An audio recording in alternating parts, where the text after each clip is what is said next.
मौसमियाती तब्दीलियों के पेश नज़र कपास की फसल के नुकसानदेह कीड़ों के मुतालिक रहनुमाई। गुलाबी सुंडी। मौसमियाती तब्दीलियों की वजह से बारिशों का निज़ाम मुतासिर हुआ है। ज़्यादा बारिशें और नमदार मौसम में ये कीड़ा अपनी तादाद बहुत तेज़ी से बढ़ाता है। ज़्यादा दर्जा हरारत से भी गुलाबी सुंडी की अफजाइश में इजाफा होता है। ये सुंडी कपास के फूल और टींडों को अंदर से खाती है। गुलाबी सुंडी के हमले की वजह से कपास की पैदावार 20 से 30% कम हो जाती है। गुलाबी सुंडी कपास के रेशे की क्वालिटी खराब करती है और ये बीज को अंदर से खाती है। जब टींडा खिलता है तो वो अध खिला होता है और रेशे की क्वालिटी खराब हो जाती है। गुलाबी सुंडी की वजह से पाकिस्तान को सालाना 10 अरब रुपए का नुकसान होता है। गुलाबी सुंडी के अंडों की पहचान। गुलाबी सुंडी की मादा कपास के नए पत्तों की निचली तरफ या शगुफों, कलियों और डोडियों पर छोटे छोटे अंडे देती है। एक मादा 200 से 400 अंडे दे सकती है। अंडे का रंग दूधिया होता है। अगर अंडे का रंग भूरा हो तो समझ लें कि अंडे के अंदर सुंडी बन चुकी है। गुलाबी सुंडी के लार्वा की पहचान। अंडे से निकलने के बाद सुंडी का रंग सफ़ेद होता है।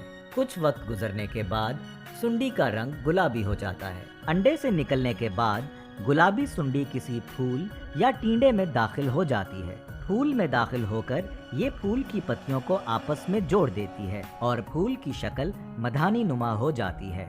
टींडे में ये सुंडी एक छोटा सा सुराख करके दाखिल होती है जो बाद में बंद हो जाता है।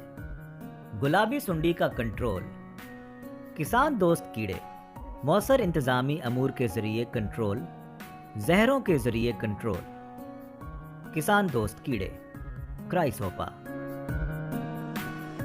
क्राइसोपा का लार्वा, जिसकी शक्ल मगरमच्छ से मिलती है, गुलाबी सुंडी के बच्चों और अंडों को खाता है। मौसर इंतजामी अमूर के जरिए कंट्रोल। कपास के खेत की तैयारी से पहले हल चलाएं ताकि जमीन में मौजूद प्यूपा बाहर आ जाएं और परिंदे इनको खा जाएं। कपास की छड़ियों को खेतों के वट्टों से हटा दें और छड़ियों को स्टोर करने के लिए इनको छोटे गट्ठों में बांधकर अमूदा रखें। छड़ियों के नीचे मौजूद कचरा और गले सड़े टींडों को गैसी फायर के जरिए जला दें ताकि लार्वे जल जाएं। कॉटन फैक्ट्रियों के मालिकान कपास के कचरे को मुनासिब तरीके से तल्फ कर दें। गुलाबी सुंडी के हमला शुदा मधानी नुमा फूलों को चुनकर तल्फ कर दें। कपास की आखिरी चुनाई के बाद खेत में भेड़ बकरियां चराएं ताकि वो गुलाबी सुंडी के मुतासरा टींडों को खा लें।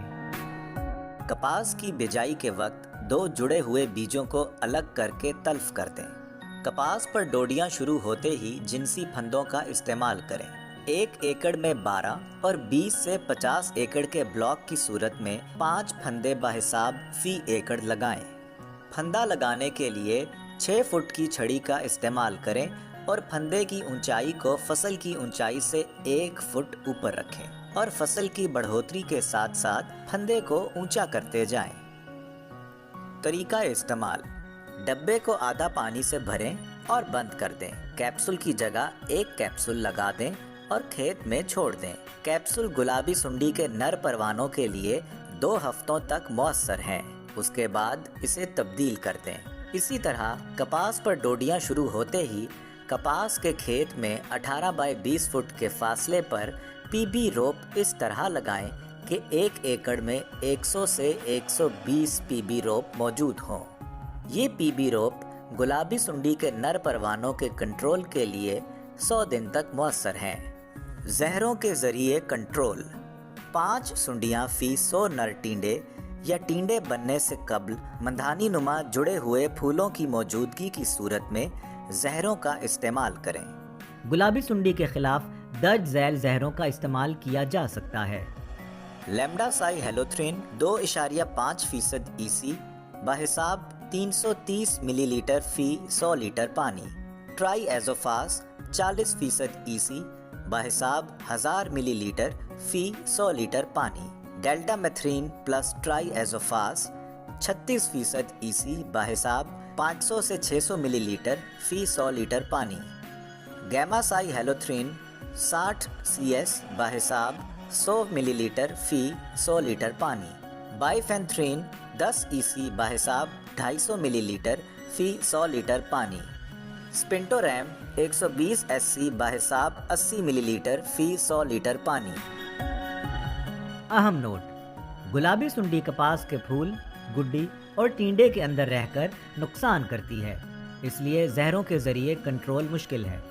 इस वीडियो में कपास की फसल पर हमला आवर होने वाले नुकसानदेह कीड़े गुलाबी सुंडी से मुतालिक मालूमात फराहम की गई हैं।